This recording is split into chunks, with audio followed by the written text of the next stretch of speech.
সেই জন্য হযরতে বেলাল রাদিয়াল্লাহু তাআলা তিনি ছিলেন পৃথিবীর শ্রেষ্ঠতম মুয়াজ্জিন। হযরতে বেলাল আপনারা জানেন, তিনি চেহারা শুরুতে ভালো ছিলেন না। হাফসি বেলাল ছিলেন, আফ্রিকার মানুষ ছিলেন, কালো। ওনার চেহারা কোনো সুন্দর ছিল না, কিন্তু ওনাকে এই হযরত বেলালকে আল্লাহ রাব্বুল আলামিন নিজেই ভালোবাসছেন। যিনি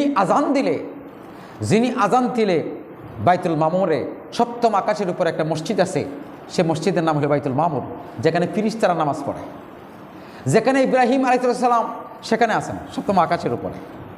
ইব্রাহিম নবী বিরাট বড় একটা পিলারের উপর, হাদিস শরীফে আসছে, বিরাট একটা পিলারের উপর শাহনশাহের মতো আমাদের জাতির পিতা ইব্রাহিম ও খলিল সেখানে একটা পিলারের ভিতরে কি ট্যাক লাগিয়ে বসে আছেন।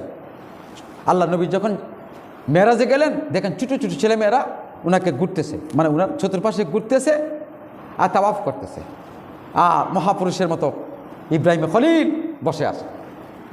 আল্লাহর নবী জিজ্ঞেস করলেন, হ্যাঁ আল্লাহর খলিল ইব্রাহিম, ওরা কারা? জিজ্ঞেস করেন, ছোটো ছোটো ছেলে মেয়েরা আপনার চতুর্পাশে ঘুরতেছে, ওরা কারা?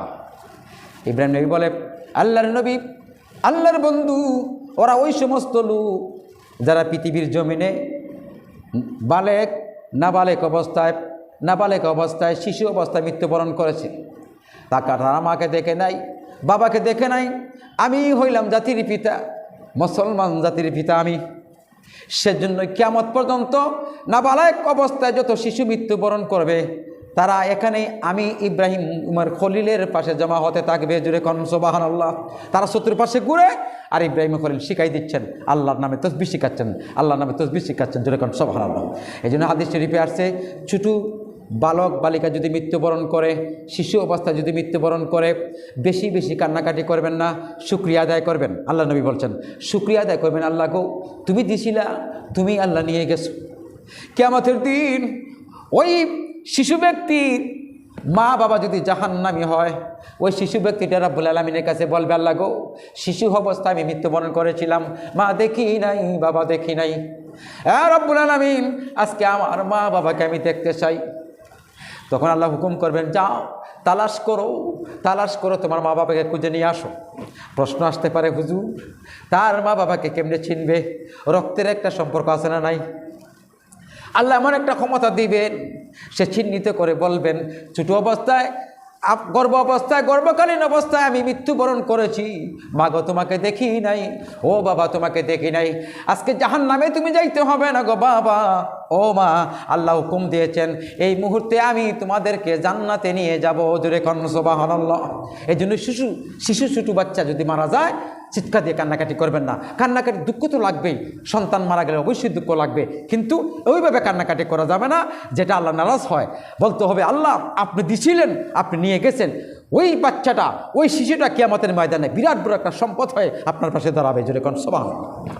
সেজন্য বলছিলাম, আমি শেষ করে দিচ্ছি, বাবার আমার পৃথিবীর জমিনে যারা আল্লাহকে দেখেন নাই, রুকু করেছেন, সেজদা করেছেন, আল্লাহকে তোমাকে দেখি নাই, আমি রুকু করেছি, সেজদা করেছি, মসজিদের খেদমত করেছি, যেখানেই থাকি না কেন জামাতের সহিত নামাজ আদায় করতে চেষ্টা করেছি। আল্লাহ যখন বলবেন, হ্যাঁ পৃথিবী যখন ধ্বংস করে দিবেন, সব কিছু ধ্বংস হবে, মসজিদটা দাঁড়াই থাকবে। যারা খেদমত করেছেন, 5 ওয়াক্ত নামাজ পড়েছে, ওই মসজিদকে আল্লাহ বলবেন, তুমি কেন দাঁড়াই আছো? মসজিদ বলবে, যারা আমার খেদমত করেছে, যারা আপনাকে দেখে নাই, রুকু করেছে, সেজদা করেছে, আর্থিকভাবে, শারীরিকভাবে, মানসিকভাবে মসজিদের খেদমত করেছে, ওই সমস্ত ব্যক্তিকে যতক্ষণ পর্যন্ত জান্নাতে দিবেন না, ততক্ষণ পর্যন্ত আমি মসজিদ ধ্বংস হব না। জোরে কোন সুবহানাল্লাহ। এই জন্যই পৃথিবীর জমিনে ইতিহাস করে দেখে আমি বলছিলাম, শেষ করে দিচ্ছি, সময় সংকীর্ণ। ভাইরা আমার, বাবার আমার, হযরত বেলাল রাদিয়াল্লাহু তাআলা বলছিলাম, তিনি যখন আজান দিতেন, সেই আজানটা দুনিয়ায় নয়, সপ্তম আকাশের উপরে বাইতুল মামুরে নামাজ পড়তো ফিরিস্তারা। যেরকম সুবহানাল্লাহ।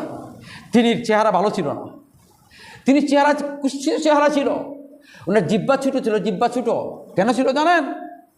তখন কোরআন শরীফ একটা শব্দ আছে, আহাদ। কি আহাদ মানে? এক। আহাদ মানে কি? এক। আহাদ, লা ইলাহা ইল্লাল্লাহ, আল্লাহ ছাড়া কোনো মাবুদ নাই, অর্থ এটাই আহাদ। তিনি বলছেন আহাদ আহাদ। উবাই ইবনে কালব ছিল ওনার মালিক। সে এত শাস্তি দিছে, সে এত শাস্তি তাকে দিছে, সে বলছে যে তুই এক আল্লাহর নাম কীভাবে বলতে হয় আমি তোরে দেখবো, চ্যালেঞ্জ। বেলাল মনে মনে বলছেন আমি জীবন দিতে পারি, এক আল্লাহকে ছাড়তে পারি না, চ্যালেঞ্জ দুইজনের। শেষ মানে অনেক উট উট জবাই করার পরে চামড়া আছে না, চামড়ার ভিতরে বেলালকে ঢুকাইয়া সেলাই কইরা হ্যাঁ গরম বালির মাঝে রেখে দিত। বালিটা যদি গরম হয় আপনি খালি পায়ে একটা পাড়া দিয়ে দেখেন কুলাস ফুটিয়ে দেবে, টোয়া উঠে যাবে। চামড়ার ভিতরে ঢুকাই রেখে দিত। হযরত বেলালের চামড়া সিদ্ধ হয়ে যাইত। হাদিস শরীফে আসছে বেলালের গোশতগুলি সিদ্ধ হয়ে মাটিতে পড়ত। উবাই ইবনে খাল বলতো আরে বেলাল এখনো সময় আছে, এক আল্লাহ নাম ছেড়ে দে।